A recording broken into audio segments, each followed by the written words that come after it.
శ్రీకాకుళం జిల్లా పలాస మండలం రేగులపాడులో చేపట్టనున్న ఆఫ్తో రిజర్వాయర్ నిర్మాణ పనులను పలాస రెవెన్యూ డివిజనల్ అధికారి ఆర్ అప్పలరాజు పరిశీలించారు. పనులు జరుగుతున్న ప్రాంతాన్ని సందర్శించిన ఆయన నిర్మాణ పనుల పురోగతిని అధికారులతో కలిసి సమీక్షించారు. ఈ సందర్భంగా ఆర్డీఓ మాట్లాడుతూ రిజర్వాయర్ నిర్మాణ పనులు ప్రభుత్వ నియమ నిబంధనలకు అనుగుణంగా కొనసాగాలని ఇరిగేషన్ అధికారులకు సూచించారు. పనుల్లో ఎలాంటి నిర్లక్ష్యం ఉండకూడదని స్పష్టం చేశారు. అలాగే రిజర్వాయర్ నిర్మాణానికి అడ్డుగా ఉన్న ఇళ్ల తొలగింపు ప్రక్రియను వేగవంతం చేయాలని అధికారులను ఆదేశించారు.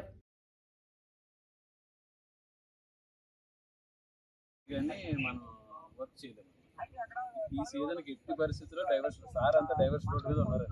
ఎట్టి పరిస్థితుల్లో విష్ణు పెట్టాను